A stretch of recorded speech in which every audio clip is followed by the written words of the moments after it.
आइन में कहीं वाज़ेह नहीं कि पार्टी से वफादार रहना है या नहीं। क्या कोई रुकन भी डिक्लेरेशन देता है कि पार्टी डिसिप्लिन का पाबंद रहेगा? आर्टिकल 63A की तशरीह के सदारती रेफरेंस की समाअत के दौरान चीफ जस्टिस का इस्तफसार। अटॉर्नी जनरल ने दलाइल दिए कि अरकान असम्बली रबर स्टैंप नहीं होते, पार्टी फैसले से मुत्तफिक ना हो तो मुस्ताफ़ी हुआ जा सकता है। जस्टिस जमाल खान मंदोखेल ने पूछा, वज़ीर आज़म मुल्क के खिलाफ कोई फैसला करे तो क्या रुकन मुखालिफत नहीं कर सकता? जस्टिस एजाजुल एहसन ने रिमार्क्स दिए, वोटर इंतखाबी निशान पर मोहर लगाते हैं, किसी के नाम पर नहीं। पार्टी के निशान पर इलेक्शन लड़ने वाले जमाती डिसिप्लिन के पाबंद होते हैं। जस्टिस मज़हर आलम ने अटॉर्नी जनरल से मुकालमा किया कि अभी तो किसी ने इनहराफ किया ही नहीं, आप रेफरेंस ले आए। जुर्म होने से पहले सज़ा कैसे दी जा सकती है? अटॉर्नी जनरल ने जवाब दिया, जुर्म से पहले सज़ा का तयन ज़रूरी है। अपोजिशन की तैयारी धरी रह गई, तहरीक अदम एतमाद पर पेशरफ्त ना हो सकी। असेंबली इजलास बगैर कार्रवाई पीर शाम 4 बजे तक मुलतवी। असेंबली इजलास में इंतकाल करने वाले अरकान, पेशावर धमाके और दहशतगर्द हमलों में शहीद होने वाले जवानों के लिए फातिहा खानी की गई। स्पीकर कौमी असेंबली ने कहा कि रिवायत के मुताबिक अरकान की वफात पर फातिहा खानी के बाद इजलास मुलतवी कर दिया जाता है। तहरीक अदम एतमाद पर कानून के मुताबिक अमल करूंगा। पीर को अदम एतमाद पर कार्रवाई ना हुई तो फिर हमसे कोई ना पूछे, दमादम मस कलंदर होगा। शहबाज शरीफ की वार्निंग। कहा, स्पीकर इमरान खान न्याजी के आला-ए-कार बन गए, कानून को पांव तले रोन दिया। मैंने बात करना चाहिए मगर स्पीकर ने देखना भी गवारा न किया। पूरी कौम की नज़र पार्लियामान की तरफ लगी है, अपनी मनमानी की इजाज़त नहीं दी जा सकती। इत्तेहादियों की वापसी से मुतल्लिक फवाद चौधरी के बयान पर बोले कि इनको इसी गलत फहमी में खुश रहने दें, बकरे की माँ कब तक खैर मनाएगी। बिलावल भुट्टो ने कहा, सब ने देखा कप्तान पिच छोड़कर भाग रहा है। वज़ीर आज़म में स्पोर्ट्समैन स्पिरिट नहीं, अजीम कप्तान कहलाने वाला डूबते जहाज़ पर चूहे की तरह खुद भी डूब जाएगा। अदम एतमाद हमारा जमहूरी हथियार बनने वाला है।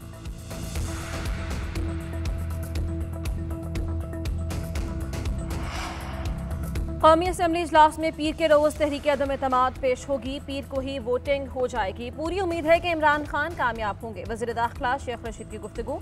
कहा, इत्तेहादियों से राब्ते में हैं, इंशाअल्लाह वो अच्छा फैसला ही करेंगे। अपोजिशन क्या एहतजाज करेगी? अगर इलेक्शन 6 माह पहले भी हो जाएं तो क्या फ़र्क पड़ता है?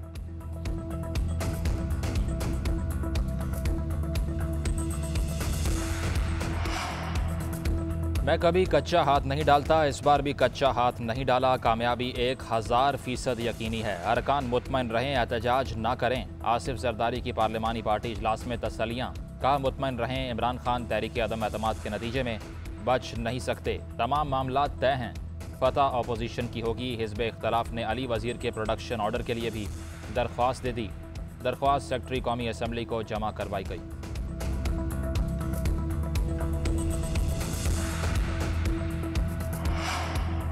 गाड़ी पर झंडा लगाकर आया हूँ, मतलब अभी हुकूमत के साथ हैं। इत्तेहादी जमात MKM से ताल्लुक़ रखने वाले वफाकी वज़ीर अमीनुल हक की गुफ्तगू। कहा, इनका हुकूमत और अपोजिशन से राब्ता है।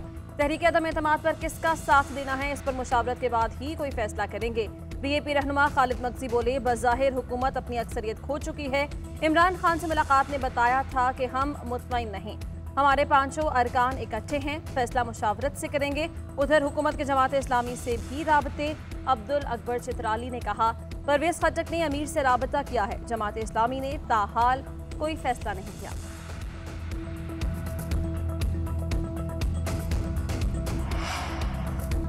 तहरीक इंसाफ के मुनहरिफ रुकन अहमद हुसैन डेहड़ भी असम्बली पहुंचे। कहते हैं, तहरीक इंसाफ के रुकन की हैसियत से आया हूं, मेरे 5 मुतालबात हैं। इमरान खान साहब से अपील करता हूं कि मेरे मुतालबात तस्लीम करें। मैं अदम एतमाद की वोटिंग तक आपको वक्त देता हूं।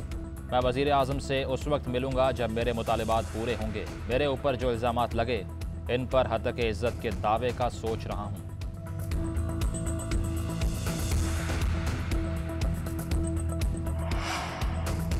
जनूबी पंजाब के अवाम के लिए अलहदा सूबे की तरफ एक और कदम। वज़ीर ख़ारिजा शाह महमूद कुरैशी ने जनूबी पंजाब सूबे के लिए आईनी तरमीमी बिल स्पीकर को पेश कर दिया। शाह महमूद कुरैशी की दरख्वास्त पर असद कैसर का बिल पीर को होने वाले इजलास के एजेंडे में शामिल करने का हुक्म। वज़ीर ख़ारिजा ने कहा, आज का दिन जनूबी पंजाब के लोगों के लिए अहम है। इमरान खान ने उनसे किया एक और वादा पूरा कर दिया है। शाह महमूद कुरैशी ने यूसुफ रज़ा गिलानी को दावत दी कि अगर सूबा चाहिए तो साथ दो। बहैसियत वज़ीर आज़म यूसुफ रज़ा गिलानी ने आवाम को सिर्फ लॉलीपॉप दिया। गिलानी साहब, मगरमच्छ के आंसू ना बहाएं, हमारा साथ दें। इमरान खान लंबी लंबी छोड़ने के आदी हैं, इनके पास कोई सरप्राइज नहीं। जो ये कहते हैं अपोजिशन के लोग हमसे मिल रहे हैं, वो बताएं कौन से लोग मिल रहे हैं। हमारी हाजिरी तो आज पूरी थी। लीगी रहनुमा राना सनाउल्लाह की गुफ्तगू का हुकूमत अपना बोरिया बिस्तर बांध ले, सिर्फ 10 रोज़ बाकी रह गए। तुम्हारा राब्ता वहाँ से भी मुनक़ता हो चुका, अब तुम्हें गेट नंबर 4 से भी जूते मार कर निकाला जाएगा।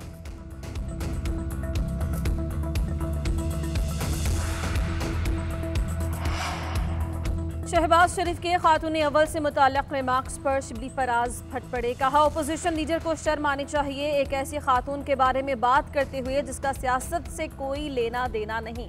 हमने भी कुलसुम नवाज साहिबा से मुताल्लिक़ कुछ नहीं कहा। इनके पास जब कोई और मंतिक़ नहीं होती तो ख़ानदान पर आ जाते हैं। खातून अव्वल पर बात करना इनकी ज़हनी हालत की अक्कासी है।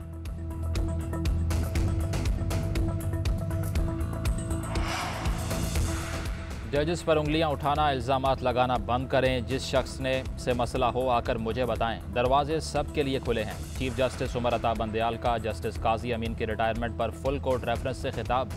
चीफ जस्टिस का वाइस चेयरमैन बार काउंसिल की तकरीरों पर सख्त रद्द-ए-अमल। कहा मैं चंद दिनों का मेहमान हूँ, मैंने भी चले जाना है। मैं आज हूँ, कल नहीं हूँगा। इदारे का तहफ़्फ़ुज़ करें, इदारे की बातें बाहर करने की ज़रूरत नहीं होती। पहले भी कहा फैसलों पर तनकीद करें, जजेस पर नहीं। वकीला केस तैयारी किए बगैर अदालत से रहम की तवक्को रखें तो ऐसा नहीं हो सकता।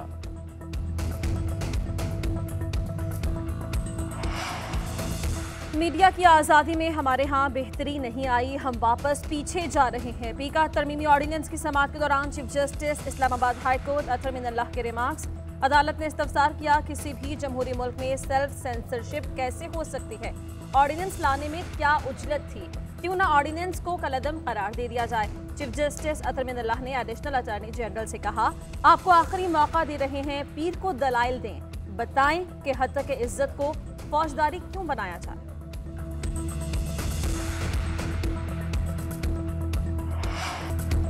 27 मार्च के जलसे में शिरकत के लिए पीटीआई का कारवां इस्लामाबाद की जानिब रवां दवां। कराची से ट्रेन की 18 बोगियां भी कारकुनों के लिए बुक करवा ली गईं। मुख्तलिफ अजला से बसेस पर मुश्तमिल काफिले भी निकल पड़े। शुरका आज रात सक्खर में क़याम के बाद कल इस्लामाबाद की तरफ चलेंगे।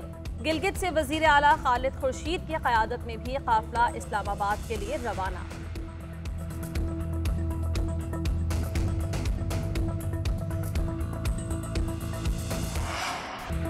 कराची से शुरू होने वाले JUI के महंगाई मार्च इस्लामाबाद की जानिब गामजन। शुरका सक्खर से रवाना, मुख्तलिफ अजला से काफिले बोस्तान पहुँचने लगे। आज रात मार्च के शुरका योब में क़याम करेंगे। कल मौलाना फजलुर रहमान की क़यादत में इस्लामाबाद में दाखिल होंगे। शुरका हुकूमत के खिलाफ जलसे में शिरकत करेंगे।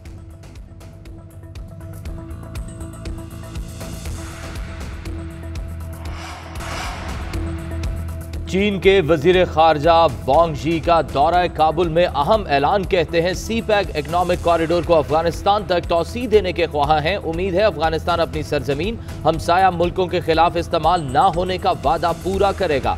चीनी वजीर खारजा 2 साल के तात्तुल के बाद नई दिल्ली जा पहुंचे। लद्दाख में सरहदी झड़पों के बाद चीन के किसी आला ओहदेदार का यह पहला दौरा भारत है।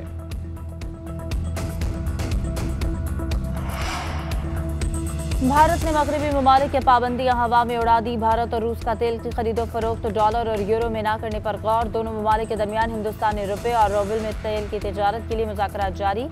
भारत ने रूस से 3 मिलियन बैरल तेल खरीद लिया।